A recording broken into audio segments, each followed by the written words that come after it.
Ang lalaki ay nanumpa ng katapatan, na tinitiyak na ang young master ay mas malamig na dugo at maawain kaysa sa marami pa. Hindi nakita ni Master Yin kung anong pakinabang ang maaaring mula sa katapatan ng isang bandido na dati nang nakikibahagi sa pagnanakaw at pang-aapi. Sa kanyang opinyon, ito ay isang walang silbi na peligro. Kinilala ng lalaki ang kanyang sarili bilang si Li. Si Jigen Gua ay sinabi niya na siya ay naging isang sundalo at isang medyo karampatang general, hanggang sa tumakas siya sa Imperial Court dahil hindi niya maiiwasan ang katapusan ng kanyang mga commander. Kahit na, hindi sigurado si Ying kung makakahanap siya ng paggamit para dito, at bukod dito, ay walang balak na gamitin ang kanyang mga kasanayan. Ang pinuno ng lipi ng PEC ay inis ang young master, na sinasabi na ang taong ito ay maaaring gumawa ng isang mahusay na driver, dahil nagsilbi siya sa hukbo, ngunit idinagdag, gaano siya katagal. Ang isang Fred, sa kabila ng mga puna ng Panginoon ni In, ang pinuno ng lipi ng PEC, ay iginiit na tanggapin siya, na nagpapaliwanag na napakahirap para sa isang tao na yumuko ang kanyang tuhod. Bilang tugon, hindi inaasahang inalok ng young master ang pinuno ng lipi upang tanggapin ang taong ito sa kanyang pamilya.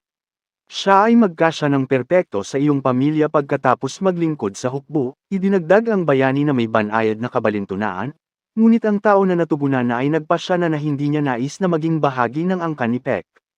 Sa kabila ng mga papuri sa pinuno ng lipi, mukhang isang palabas ng katapatan, ngunit sa young master, ito ay isang mapahamak na oso lamang. Bigla, mayroong isang pag-crack ng mga sanga sa kagubatan. Kasabay nito, isang kakaibang ilaw ang sumabog, na ginagawang alerto ang lahat. Ang young master, na nag-iisip tungkol sa kung paano maiwasan ang nakakainis na mga pag-uusap, biglang nadama ng isang bagay na hindi pangkaraniwan. Malawak ang kanyang mga mata at nagbago ang kanyang mukha, tinatakot ang pinuno ng PEC clan. Ang pinuno ng lipi ay tumalikod sa pagkalito, napansin ang hindi inaasahang reaksyon ng bayani. Ang bayani ay nakaramdam ng isang pamilyar at nakakagambalang pakiramdam na imposible na huwag pansinin. Malapit, naramdaman niya ang pagkakaroon ng mga kinatawan ng lipi ng dugo na nag-activate ng kanilang enerhiya sa chi. Sila ay hinahabol ng isang tao. Sa wakas ay natagpuan nila sa kagubatan na ito, ang taong ito, na napagtanto na nasa panganib siya. Tumakbo, sinusubukan na itapon ang kanyang mga humahabol sa kanyang buntot bago dumating ang mga pagpapalakas, ngunit biglang, ang kamao ng isa sa mga pumatay ay lumitaw sa harap niya, na diretso para sa ang mukha niya. Pinigilan niya ang suntok gamit ang kanyang mga kamay, ngunit napahiya ito sa kanya, nawalan ng balanse, nahulog siya sa lupa, nawalan ng kontrol sa sitwasyon. Ang asasin mula sa lipi ng dugo, sabik na makuha siya, nagsimulang mag-mount. Tumalon siya pabalik sa pinakamalapit na puno, ngunit pinalakas lamang nito ang kanilang kalamangan. Sa wakas ay pinalilibutan nila siya at wala na siyang pupuntahan. Ang takot ay maliwanag sa kanyang mga mata at nadama sa bawat kilusan. Naiintindihan ng young lady na hindi na siya tatakas. Nagpaalam na siya sa buhay, alam na ang kanyang pagkakataon sa kaligtasan ay payat. Tiningnan ng mga sundalo ang young lady, hindi nauunawaan kung paano niya pinamamahala ang makatakas, gayunpaman, tinitingnan ito mula sa kabilang panig, tila hindi siya tumatakbo, ngunit nagpapanggap na linlangan sila. Ngayon ay haharapin niya ang mga kahihinatnan ng kanyang mga aksyon. Sinumpa niya ang kapatiran ng dugo at sinubukan na linlangan sila, ngunit natapos na bumagsak mismo sa kanilang mga kamay. Ang young lady ay humihinga ng labis, napagtanto ang pagiging komplikado ng sitwasyon, paghila ng isang sandang mula sa isang bulsa, naghanda siyang ipagtanggol ang kanyang sarili, ngunit napakaraming mga kalaban, at malinaw na iniwan niya ang kanyang walang pagkakataon. Binalaan ng isa sa mga sundalo ang kanyang mga kasama na mag-ingat. Lahat ng mga biktima ngayon ay napatay na kasama ang sandang na ito. Napagtanto ng young lady na ang kanyang sitwasyon ay nagiging mas walang pag-asa. Itinaas niya ang sandang sa kanyang leeg, na nagpapahiwatig na maaaring mas mahusay na wakasan ito mismo kaysa sa paglalaro ng mga patakaran. Nagbago ang kanilang mga mukha dahil kailangan nilang may hatid ang kanyang buhay, na naging mas mahirap ang kanilang sitwasyon. Iginiit niya, mas mabuti mong pakawalan ako at lahat ay nasiyahan. Malinaw ang lahat sa akin. Ngayon, kung hindi ka naniniwala, suriin ito sa ibang tao. Dagdag pa niya, na nagpapaalala sa kanila na inilalagay nila siya sa sitwasyong ito mismo. Ang isa sa mga mandirigma ay nakagambala nang makita niya kung gaano kalubha ang kanyang mga aksyon. Sinabi niya, ang iyong yumaong ama ay tiyak na hindi nais na iyon, ngunit ang kanyang mga salita ay tunog na parang minsan ay ipinagkanulo niya ang kanyang pamilya. Tiningnan ng lalaki ang young lady na may disdain, sa pag-aakalang siya ay sinanay sa pagtatanggol sa sarili para lamang sa mga ganitong sitwasyon. Tiningnan siya ng young lady na may galit, na napagtanto na siya ang nagtaksil sa kanyang ama at kumbinsido ang iba na sumalungat sa kanya. Ang kanyang galit ay umabot sa mga limitasyon nito, at tulad ng isang galit na hayop, isinugod siya sa kanya ng isang sandang. Gayunpaman, madaling hadlangan ng lalaki ang kanyang pag-atake, na iniwan siyang walang pagkakataon. Pagkatapos nito, pinilit ng lalaki ang young lady na mahulog sa lupa at literal na hinalikan siya.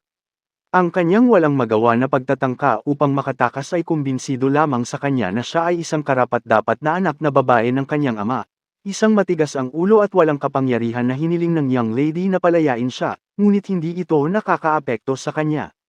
Inutusan siya ng Panginoon ng dugo na may buhay, idinagdag kong may masira sa kanya sa paghahatid, ganoon din.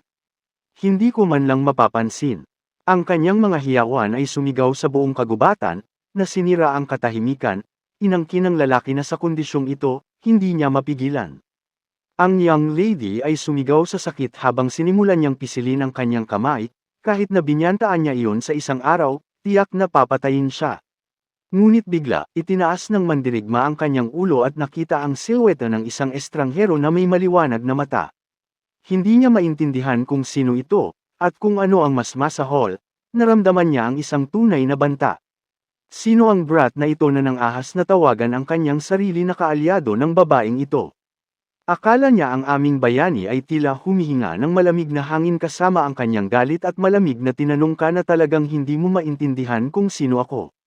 Inutusan niya ang young lady na palayain, at sa sandaling iyon, isang hindi kapani-paniwalang aura na kumalat sa buong kagubatan, na pinilit ang kaaway na umatras, na parang nasa ilalim ng impluwensya ng isang hindi nakikita na puwersa.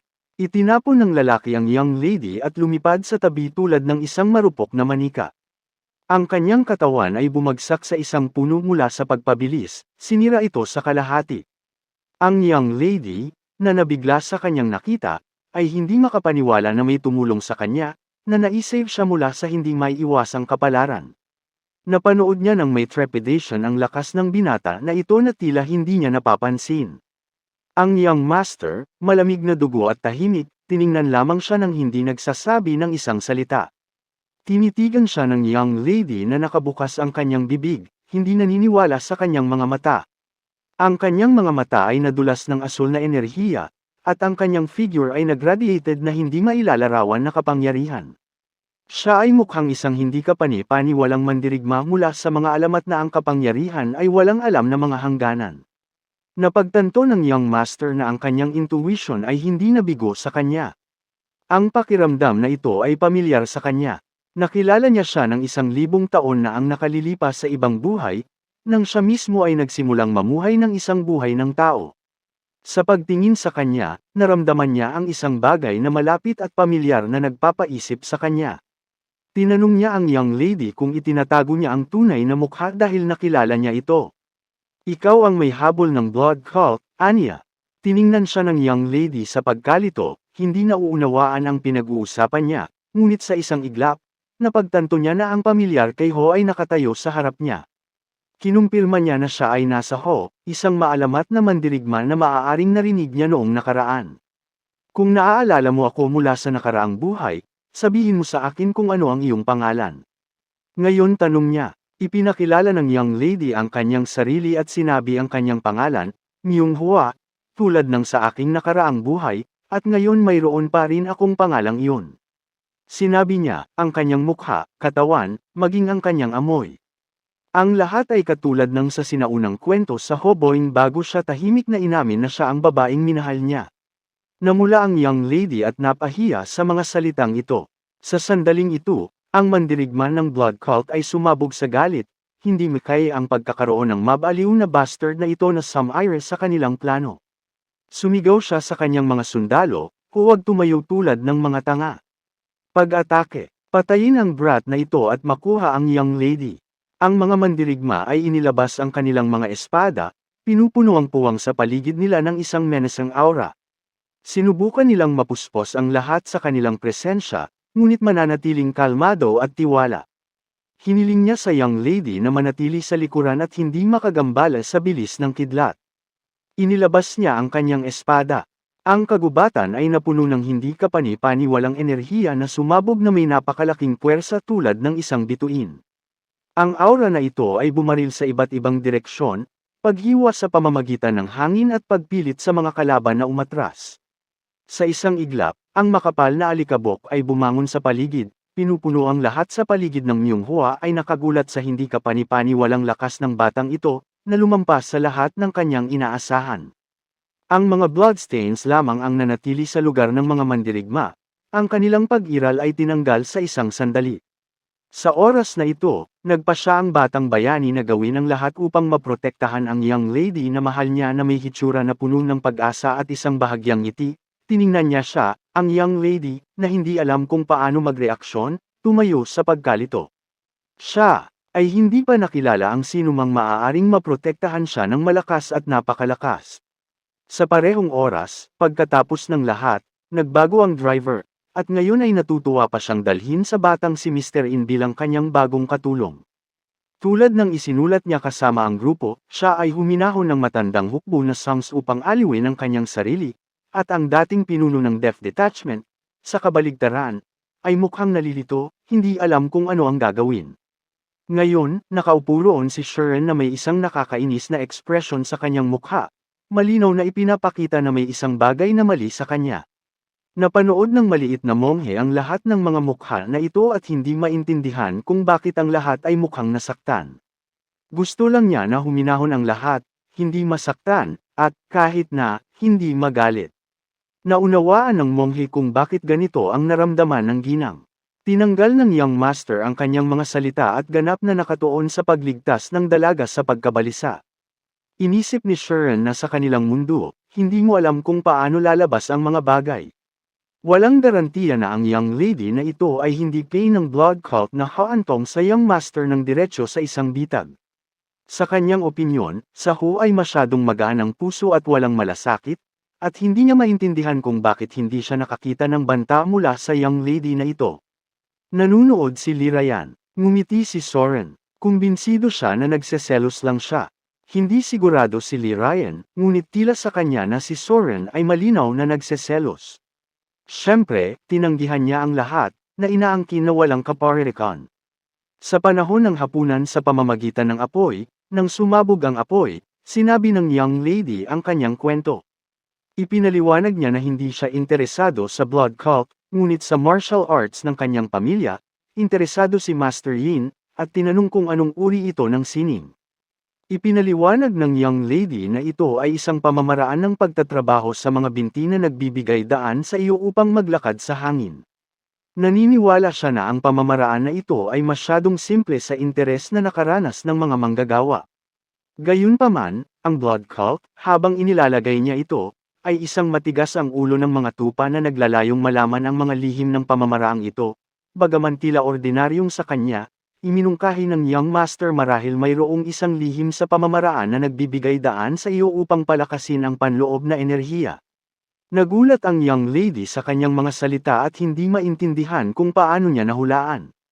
Ipinaliwanag ni Ho na alam niya ang tungkol sa epekto ng martial art ng cult, na hindi matatag ang kanilang enerhiya. Sinabi niya na ang pangunahing problema ng cult ay ang labis na dami ng batang enerhiya at ang kumpletong kawalan ng yin, dahil sa kung saan ang kanilang kapangyarihan ay nananatiling limitadong siningbatay sa isang uri lamang ng enerhiya na karaniwang may mga limitasyon. Marahil ay naghahanap sila ng isang paraan upang mabalanse ang kanilang panloob na enerhiya. Iminungkahi niya, sa iminungkahi ni Ho na ang pamamaraan ng kanyang pamilya ay maaaring ang solusyon na kanilang hinahanap. Ito ay isang hula lamang, ngunit wala siyang patunay. Ang young lady na naririnig ito ay galit. Naalala niya kung paano sinakripisyo ang kanyang ama at nawasak ang kanyang pamilya upang mapalawak ng blood cult ang kapangyarihan nito. Pinapatunayan lamang nito na ang blood cult ay mga tunay na bastards. Sinabi niya, sa pamamagitan ng kanyang galit, inihayag niya na babalik siya sa Mural Alliance para sa tulong.